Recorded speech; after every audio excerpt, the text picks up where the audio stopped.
نبی کریم صلی اللہ علیہ وسلم سے محبت دنیا اور آخرت میں ہماری کامیابی ہے۔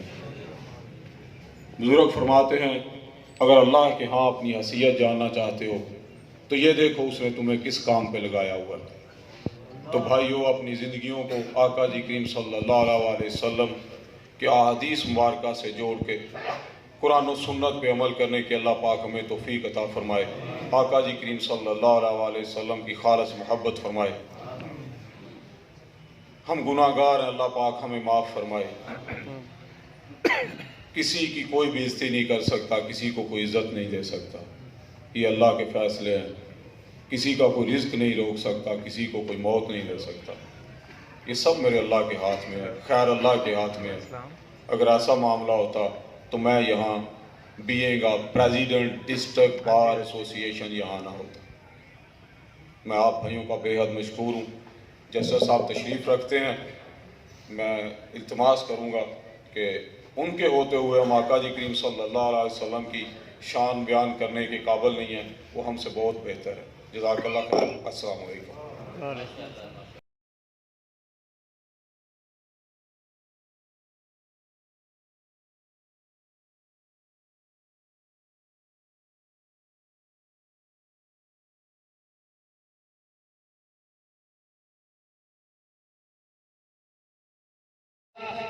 کہ یہاں پہ بہت زیادہ روشنی ہو رہی ہے، تو صبح پوچھا گیا غازی علم الدین شہید رحمۃ اللہ علیہ سے کہ کیا بات ہے، رات کو یہاں پہ بڑا چراغاں تھا، یہ بڑی روشنی تھی، تو آپ نے بتانے سے انکار کر دیا، لیکن جب اسرار بڑھا تو آپ نے فرمایا کہ پیارے آقا علیہ السلام نے نظر رحمت فرمائی تھی۔ تو اگر اپنی زندگی میں آپ کو یہ سرٹیفکیٹ مل جائے تو اس سے بڑی اور بات کیا ہو سکتی ہے۔ اور میرے ساتھی غلام مصطفیٰ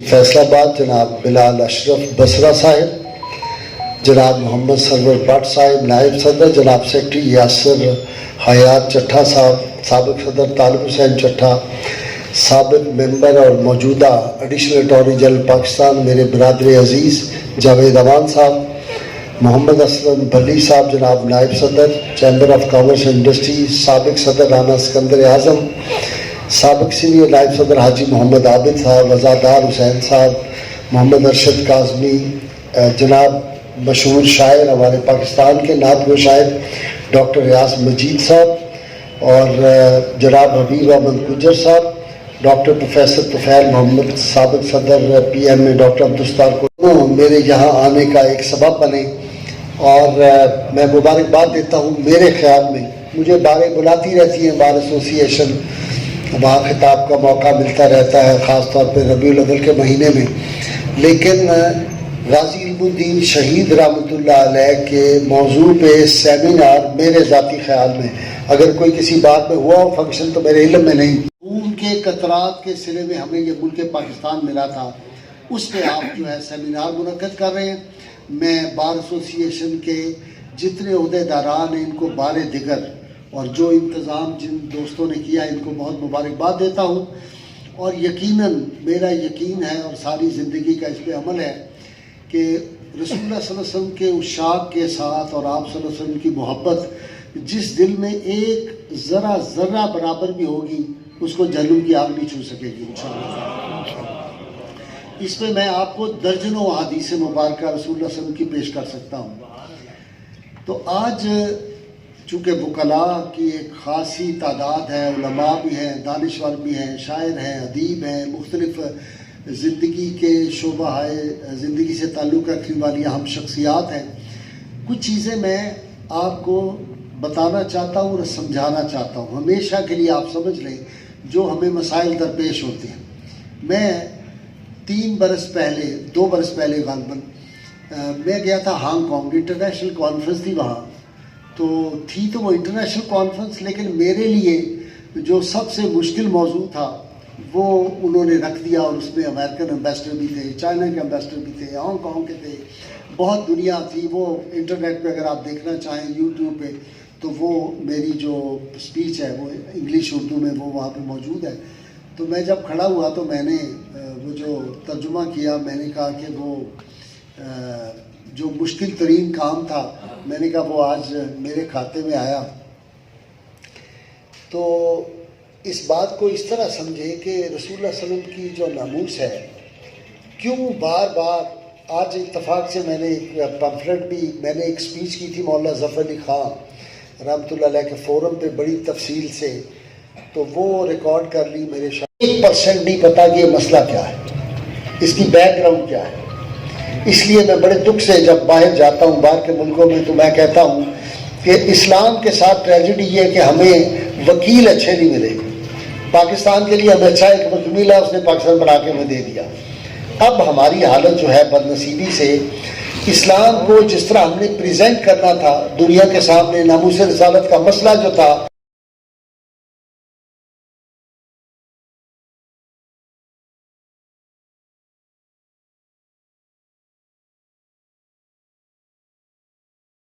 اور ہائی کورٹ وہ ٹیلی ویژن پہ خبر آ گئی کہ کل ہائی کورٹ کے یہ 4 جج بنائے جا رہے ہیں. تو جیسے آپ کو پتہ ہے رواج ہوتا ہے ہمارے گھر مبارکباد دینے والے فلائی مٹھائی اٹھائے لوگ آنے شروع, تو میں نے اپنی بیگم سے کہا کہ بالکل کسی کی مبارکباد نہیں لینی, بنا دیا. تو جنرل مشرف صاحب ایک دن بڑے غصے میں آئے, اور جنرل امجد شعیب جو ٹی وی پہ آپ دیکھتے ہیں آئے, اور ایک اور مرحوم تھے وہ گئے.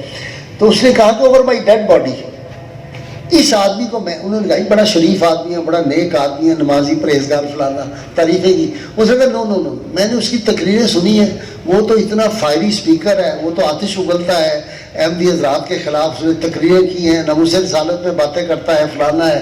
میں اس کو جج نہیں بننے دوں گا. میں حج کر کے آیا تو مجھے پیغام ملا کہ چیف صاحب نے بلایا ہے. میں چلا گیا. ان دنوں بھی یہ جیسے لوڈ شیڈنگ آج کل ہوتی ہے وہ لوڈ شیڈنگ تھی. میں جو صبح اٹھا جلدی میں, تو بیگم صاحبہ جو تھی وہ اپنے وظیفے میں مرحومہ, ابھی ان کا انتقال ہوا ہے 2 ہفتے پہلے, وہ مصروف تھی. میں نے جلدی سے اپنا پتلون نکالی, جو بھی ملی مجھے, پتلون پہنی, کوٹ پہنا, اور میں فوراً ہائی کورٹ چلا گیا. میرا کیس تھا لگا ہوا. پیغام آیا جی چیف صاحب نے بلایا. میں چلا گیا, موسم اچھا تھا, جا کے بیٹھے, انہوں نے چائے وائے منگوائی. وہ تو جب وہ موڈ میں ہوتے تھے نا, تو جب مذاق کے موڈ میں ہوتے تھے وہ کہتے تھے مولوی صاحب کی حال ہے. ویسے مجھے ایک چودھری صاحب کہتے تھے, ہمارا علاقہ جو تھا وہ کاریاں تھا, ان کا جیلم تھا, تو وہ چونکہ میری برادری کو پتا تھا گجر برادری ہے, تو وہ مجھے چودھری صاحب کہہ کے مخاطب کر. میں جا کے بیٹھا, کہہ لیں کیسے رہے چودھری صاحب, حج کیسا ہوا؟ میں نے کہا جی اللہ کا بڑا شکر ہے. باتیں ہونے لگ. تو میں پہلے میری مجھے ہوتی تھی بڑی بڑی, جاوید نے وہ دور دیکھا ہوا ہے, تو وہ میں گاڑی رکھ کے آ گیا, مجھے رائے ہوئی تھی. تو مجھے دیکھ کے کہتے ہیں اور چوہی صاحب گل سنو, اگے جنرل مشرف تھوڑے خلاف ہے, اتوں تھی داڑھی رکھ کے آ گئے. تھوڑی 2 منٹ کے وقفے بعد نا ایسے دیکھ کے نا مجھے کہتے ہیں لاہور بیڑا گرک کرتا جی, ایک ہی کیتا ہے تھی, بھابیاں نہیں پتلون پائی جی, گٹیا تو اینی اچھی تھی پائی ہے. ان دنوں میں نے حافظ سعید صاحب کے اور رانا ثناء اللہ کے بڑے کیس کیے تھے. جاوید مجھے اسسٹ کرتا رہا, اور سارے کیس وہ بھی جیتے اس مارشاء اللہ کے دور میں. حافظ سعید جو بڑا مشہور ہے, وہ جو جماعت ہے جماعت الدعوت, اس کے سارے کیس میں نے کیے اس زمانے میں, اور بڑے تاریخی کیس کیے میں نے, کانسٹیٹیوشن کیس تھے. تو مجھے کہتے ہیں کہ اے بھابیاں نے کیس کردا تو ہوں تسی بھی گٹیاں نوں اچھی شلوار پا لی بھابیاں والی, ہوں تے تانوں جج کدی جنرل مشرف بنے نہیں دینا. میں کہا جی اللہ نے جدوں بنانا ہے جنرل مشرف کی لاش تو لگ کے میں بن جانا جج, کوئی گل نہیں. ہم چائے پیتے رہے. تھوڑی دیر بعد مجھے بڑی ہمدردی سے کہتے کہ دیکھو نا تسی میرے چھوٹے بھرا ہو, تو میں تانوں اینا زیادہ مذہبی نہیں بندے نوں ہونا چاہیے جنہیں تسی آئے ہو. مینوں دسو تانوں لگتا کی ہے, اتوں داڑھی رکھ لی, اینا مذہبی ہونا, پھر تسی پیراں نال دوستیاں, مولویاں نال دوستیاں, اینا لوکاں نال تانوں لگتا کی. ان کا ذوق بڑا تھا, بہت پڑھا لکھا آدمی تھا. یہ جو دوسرے افتخار صاحب مشہور ہوئے یہ اس کے سامنے کچھ بھی نہیں تھے, وہ اتنا انٹیلیجنٹ آدمی تھا اور بڑا نالجیبل. میں کہا سارے کا جواب میں تانوں ایک شعر ہی دے دوں, کہ دسو. میں کہا میرے سجدہ کرنے کو آستہ میری بندگی کو خدا دیا, میرے سجدہ کرنے کو آستہ میری بندگی کو خدا دیا, میرے ہم نشین تجھے کیا خبر کہ مجھے حضور نے کیا دیا. میں نے کہا یہ جو نسبت ہے نا, ابھی وہ مجھے جاوید کہنے لگا یہ مدینہ شریف کا گدا ہے، یہ جو ہے ملنگ ہے جو ہمارا صدر ہے بصرہ، تو میں نے کہا وہ دربار پاک جو ہے نا جی، وہاں سے جو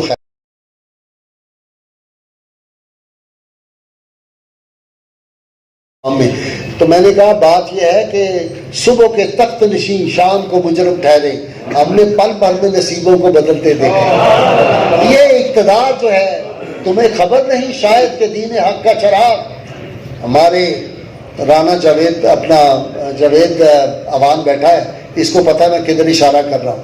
ایک صاحب جو تھے انہوں نے کوئی بات کی تھی ختم نوت کے خلاف، میں نے کہا تمہیں خبر نہیں شاید کہ دین حق کا چراغ ہوائے تند کے باوصف جلتا رہتا ہے، وزارتوں کے مقدر پہ ناچنے والوں وزارتوں کا مقدر بدلتا رہتا ہے۔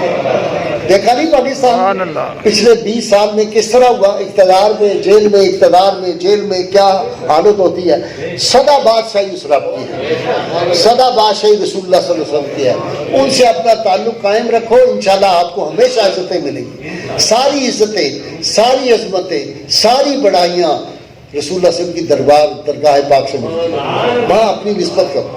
اب قرآن حکیم انہوں نے کہا جی ختم کریں، ان کو لوگوں کا 42,000 نسخے میونخ یونیورسٹی میں اکٹھے کیے گئے، پہلی صدی ہجری کا لکھا ہوا حضرت عثمان والا بھی، اس کی بھی فوٹو کاپی لی گئی، دوسرے ہر دور کے لیے گئے، مختلف ملکوں سے لیے گئے، میں مقصد کر رہا ہوں۔ نول دیکھی جو جرمن تھا اور قرآنیات پہ اب بھی دنیا میں اتھارٹی سمجھا جاتا تھا، مر گیا ہے، نول دیکھی اس کا نام تھا۔ انسائکلوپیڈیا آف برٹینیکا میں جو قرآن پہ تھیسس ہے وہ نولدیکی کا ہے، کئی سال ریسرچ ہوتی نہیں، ثابت یہ کرنا تھا کہ قرآن جو پہلی صدی کا اور تھا، جو انڈونیشیا والا اور ہے، لاہور والا اور ہے، پشاور والا اور ہے، سعودیہ میں اور ہے، تو ہم کہیں گے یہ قرآن بھی تو وہ نہیں ہے جو پہلے محمد رسول اللہ کے قلب اطہر پہ نازل ہوا تھا۔ ساری ریسرچ کروڑوں ڈالر خرچ کرنے کے بعد انسائکلوپیڈیا برٹینیکا میں نولدیکی لکھتا ہے all our efforts have failed to find interpolation in Quran۔ ساری ساری محنت بیڑا غرق ہو گیا، قرآن دے وچ اسی کوئی تضاد نہیں تلاش کر سکے، وہی قرآن جو ابوبکر صدیق پڑھتا تھا وہی بصرہ آج پڑھتا ہے، تو ہم نہیں کوئی فرق تلاش کر سکے۔ کیوں؟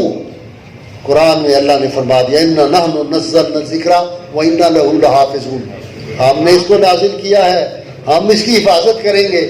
یہاں ایک آپ عاشق لوگ ہیں، آپ کو سنا دوں، شیخ اکبر محی الدین ابن عربی نے بصرہ کمال کی بات لکھی، جاوید دیکھو کیسی بات لکھے، اور یہاں کے سردار ہیں شیخ اکبر محی الدین، انہوں نے کہا جب اللہ نے فرمایا اِنَّا نَحْنُ نَزَّلْنَا الذِّكْرَ، ہم نے اس ذکر کو نازل کیا، تو کہنے لگے ذکر دو طرح کا ہے، ایک کتاب ہے اور ایک صاحب کتاب ہے، وہ بھی اس میں شامل ہے۔ جیسے اللہ نے اس کتاب کی حفاظت کا ذمہ لیا ہے، ایسے صاحب کتاب کی حفاظت کا بھی ذمہ لیا ہے، اور قرآن نے واضح کہہ دیا وَاللَّهُ يَعْصِمُكَ مِنَ النَّاسِ، اے محبوب صلی اللہ علیہ وسلم ہم آپ کی حفاظت کریں گے۔ مجھے بتاؤ 14 صدیوں میں سلطان صلاح الدین ایوبی، اللہ کروڑوں رحمتیں نازل کر اس کی قبر میں، جب رچنالڈ کو پکڑ لیا نا، آپ کو پتہ نہیں جنگ ہوئی، رچنالڈ نے بکواس کی تھی کہ میں مدینے جاؤں گا اور مسلمانوں کے پیغمبر کو ان کے روضہ انور سے نکالوں گا نعوذ باللہ اور ان کو پھانسی پہ لٹکاؤں گا۔ سلطان نے قسم کھائی حضور صلی اللہ علیہ وسلم کی توجہ کر کے، انہوں نے کہا یا رسول اللہ من تہاڈی عظمت کی قسم ہے۔ یار کیسے لوگ تھے، ساری عمر حج نہیں کر سکا، اتنے پیسے ہی نہیں تھے سلطان کے پاس، اتنا بڑا بادشاہ، جہاں آج تقریباً 7 اسلامی ملک ہیں، وہاں سلطان صلاح الدین ایوبی اکیلا مسلمان تھا۔ کہا یا رسول اللہ آج کے بعد سلطان بستر پہ نہیں لیٹے گا، چارپائی پہ نہیں لیٹے گا، میں فرش پہ لیٹوں گا، جس دن آپ کے گستاخ کو میں جہنم رسید کروں گا تب میں بستر پہ لیٹوں گا۔ اب جنگ ہو رہی ہے، زبردست جنگ، رچنالڈ کو گرفتار کر لیا، ساتھ دوسرا بادشاہ جو تھا اس کو بھی گرفتار کر لیا، سامنے لا کے کھڑا کر دیا۔ رچنالڈ کہنے لگا جی میری جان نکل رہی ہے، مجھے پانی چاہیے۔ اس نے کہا نا، حضور صلی اللہ علیہ وسلم کے گستاخ کو میں پانی نہیں پلاؤں، میرے سوالوں کا جواب دو۔ تم نے یہ کہا تھا کہ میرے آقا صلی اللہ علیہ وسلم کو تم نکالو گے ان کے روضہ انور سے اور تم ان کو بے حرمتی کرو گے، لٹکاؤ گے جو ہے ان کے جسد اطہر کو۔ اس نے کہا میں جرنیل ہوں اور بادشاہ ہوں، میں جھوٹ نہیں بولتا، بادشاہ سچ بولتے ہیں، ہاں میں نے کہا تھا۔ اس نے کہا پھر تم نے یہ کہا تھا؟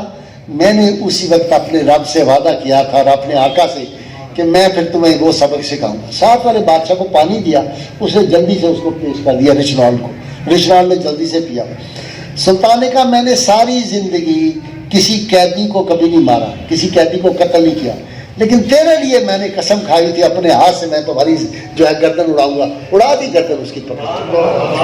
یہ غیرت ہے. جب اس کو ممتاز قادری کو چڑھا دیا تو لوگ بڑے خوش تھے, انہوں نے دہشت پھیلی فلاں. میں نے کہا سنو, پہلے تو میں اپنا موقف واضح کر دوں. کسی شخص کو, انڈیویجول کو قانون کو ہاتھ میں لینے کا اختیار نہیں ہے, کسی کو نہیں لینا چاہیے. قانون کا راستہ اختیار کرنا چاہیے. تو اگر قانون جو ہے وہ اپنا راستہ ہی کسی کو نہ دے, کسی کے خلاف کیس ہی رجسٹر نہ کرے کہ یہ بڑے اہم عہدے پہ ہے, ہم اس کے خلاف کیس نہیں رجسٹر کر سکتے, تو پھر اسلام اس بات کی اجازت دیتا ہے کہ اگر قانون تمہاری مدد نہیں کرتا, اگر گورنر کے خلاف کیس درج نہیں کرتا قانون, تو پھر دوسرا قانون اسلامی ہر وقت موجود ہے. پھر غلامہ نے مستوى. تو میں نے وہاں شعر پڑھا لاہور میں, بہت بڑا اجتماع تھا, یہ سارے علماء تھے. ایک اور بات میں تحدیث نعمت پہ آپ کو بتاؤں, جب اس کا ہو گیا یہ سلمان تحصیل والا معاملہ, تو سارے لاہور کے بڑے بڑے علماء جمع ہوئے اور خوف کی کیفیت تھی. مجھے بخار تھا, ٹائیفائڈ تھا, میں ذرا لیٹ گیا. تو میں نے جا کہا کیا فیصلہ ہوا ہے؟ کہ نہیں فیصلہ ہوا ہے کہ ہم کہیں گے ہمارا اس سے کوئی تعلق نہیں. میں نے کہا ظالم ہوں, ساری امت کا فرض اور قرض اس نے ادا کیا ہے اور ہم کہیں ہمارا اس سے تعلق نہیں. میں نے 1.5 گھنٹہ وہاں پہ گفتگو کی. اگر آپ لوگ انٹرنیٹ کھولیں اور وہاں لکھیں گستاخ رسول کی سزا موت کیوں, تو آپ کو میرا لیکچر مل جائے گا جو میں نے ڈاکٹر سرار صاحب کے وہاں پہ تمام پاکستان کے بڑے بڑے علماء کے سامنے دیا تھا. میں نے وہاں ان کو بتایا کہ یہ صورتحال تھی, یہ ہے, اسلام اس طرح ہمیں اجازت وغیرہ وغیرہ. وہ سارا معاملہ ہو گیا. اب وہ قرآن پہ تو فیل ہو گئے. انہوں نے کہا محمد کی تلوار. جہاد کے خلاف بر صغیر سے باقاعدہ کتابیں لکھوائی گئی, پمفلٹ لکھوائے گئے. تیسرا انہوں نے کہا یہ جو ان کا تعلق ہے نا, کوئی نماز پڑھے نہ پڑھے, اس پہ میری شمن نے بھی دلچسپ بات لکھی ہے.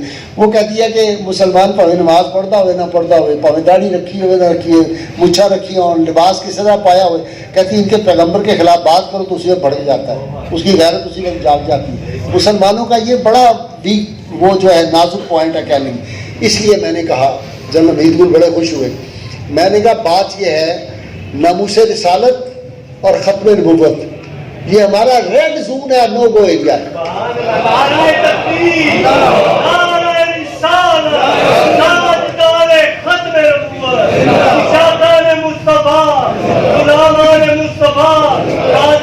اس کے زندہ رہنے کا کوئی جواب یہ دنیا سے مٹ جائے.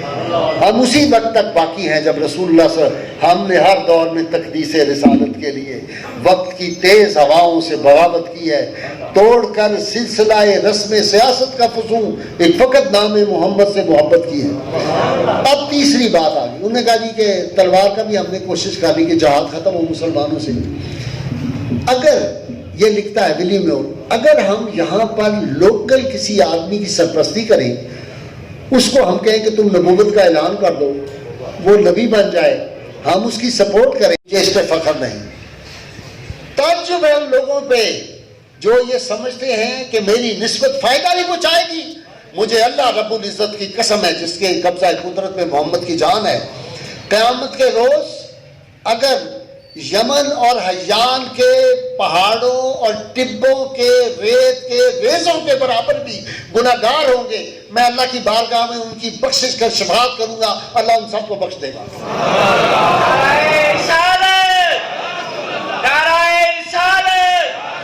اگلی بات فرمائی, آپ نے فرمایا کہ صرف یہی نہیں کہ جس کی میں شفاعت کروں گا اللہ اس کو بخش دے گا, اس دن جس کی میں شفاعت کروں گا وہ بھی جس کی شفاعت کرے گا اللہ ان کو بھی بخش دے گا. آج کے ملا, میں نے کہا ان کا بھی ڈی این اے کراؤ, جو یہ سمجھتے ہیں نعوذ باللہ کہ حضور صلی اللہ علیہ وسلم کو اپنا نہیں پتا تھا. حضور جنت کے مالک ہیں, جس کو چاہے جنت عطا کرے.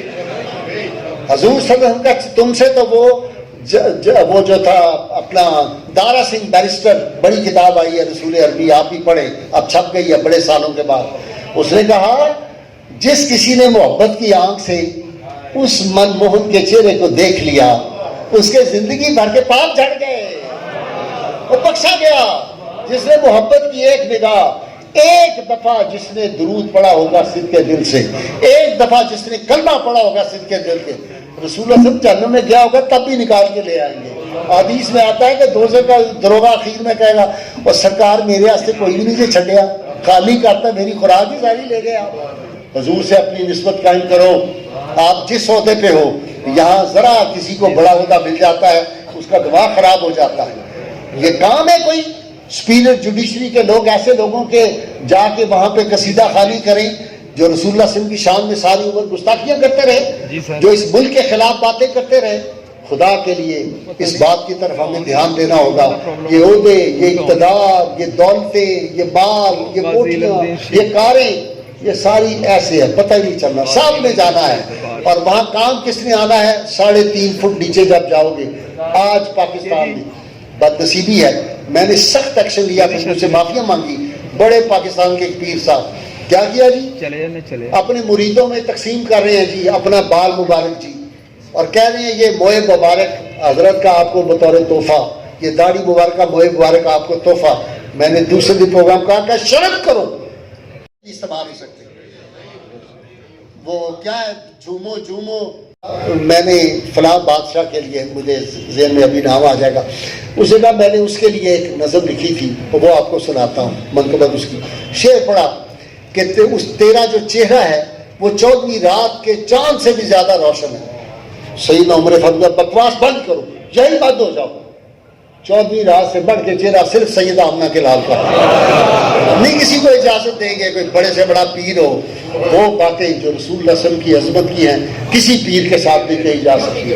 کسی نے کہا ایک صاحب کے لیے بہت بڑی تنظیم کے, انہوں نے کہا پروفیٹک جو ہیں پوٹینشلز ان کے اندر ہیں. میں نے دوسرے دن پروگرام کیا, میں نے کہا شرم کرو, اور ان صاحب کو میں نے فون کروایا کہ یہ بند کریں آئندہ کے لیے, اگر کیا تو میں بہت سخت آپ کے خلاف پروگرام شروع کر دوں گا. انہوں نے کہا جی ہاں معذرت ہے, ہم وڈرا کرتے ہیں جناب. یہ بات, یہ آج کے دور میں جو کام ولی میور نہیں کر سکا وہ دین کے نام پہ اس وقت لوگ کر رہے ہیں. میں اس لیے روز کہتا ہوں اللہ کے واسطے اپنی غیر مشروط محبت اور لامحدود وفاداری صرف اور صرف سرکار مدینہ صلی اللہ علیہ وسلم, کسی پیر, کسی مولوی, کسی عالم, کسی فاضل, کسی لیڈر سے بات کرو. اور لیڈروں کا کیا پتہ ہوتا ہے, میں دیکھ رہا ہوتا ہوں ایک دن اس کے حق میں اتنے بڑے بیان دے رہے ہوتے ہیں, 2 ہفتے بعد کہتے ہیں یہ تو چور ہے, یہ تو فلانا ہے, ٹمکانا ہے. یہ سیاسی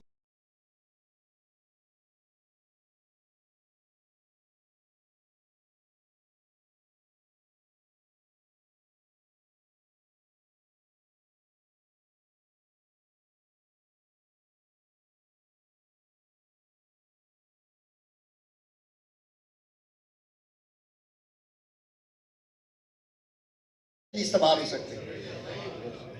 وہ کیا ہے جھومو جھومو